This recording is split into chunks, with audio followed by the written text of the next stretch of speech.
Bismillahirrahmanirrahim. Assalamualaikum warahmatullahi wabarakatuh. Waalaikumsalam warahmatullahi wabarakatuh.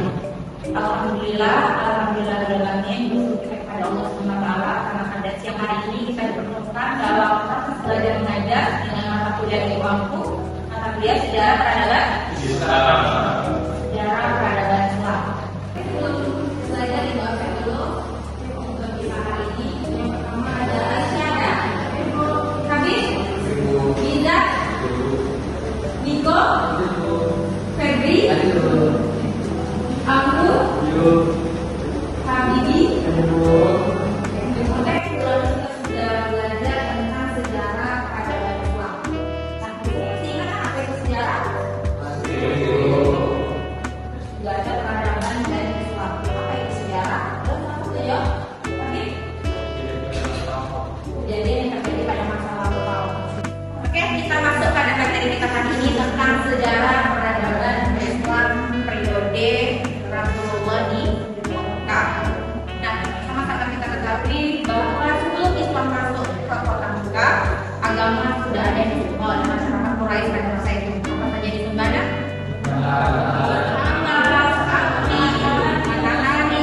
Nah, itu adalah bentuk mereka menyembah penciptaannya. Nah, Rasulullah datang ke kota Mekah, apakah Islam itu langsung diterima? Tidak, ada beberapa metode. Ini adalah tahapan dakwah Nabi Muhammad SAW di periode Mekah. Yang pertama ada dakwah secara sembunyi-sembunyi, yang kedua ada dakwah terang-terangan, dan yang terakhir ada dakwah di terbuka atau dakwah digital. Rasulullah menyampaikan memperlihatkan perbuatan baiknya, mencatatkan agar orang lain dapat melihat dan contoh dakwah Rasulullah. Nah, kita masuk pada dakwah secara sembunyi-sembunyi. Kenapa Rasulullah melakukan dakwah secara sembunyi-sembunyi? Ya, Aisyah.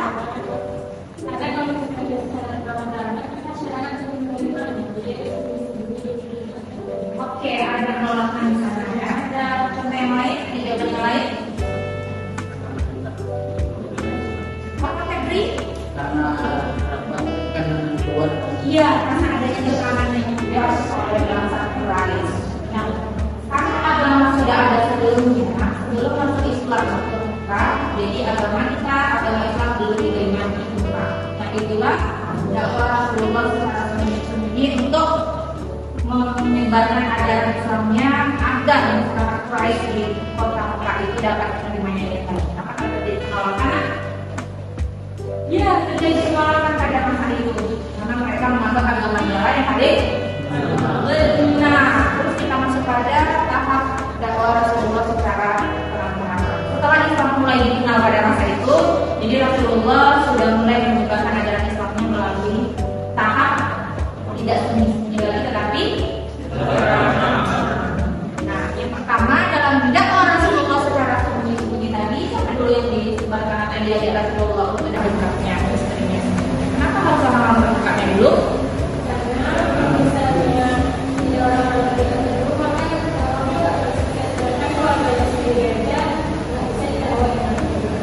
Oke, ya, karena memang harus orang-orang terdekat dulu yang kita ajak untuk masuk ke agama Islam. Dan orang-orang terdekat lain tahu bagaimana sifat dan perilaku Rasulullah yang baik dan cerita oleh itu. Oke, ya Izan.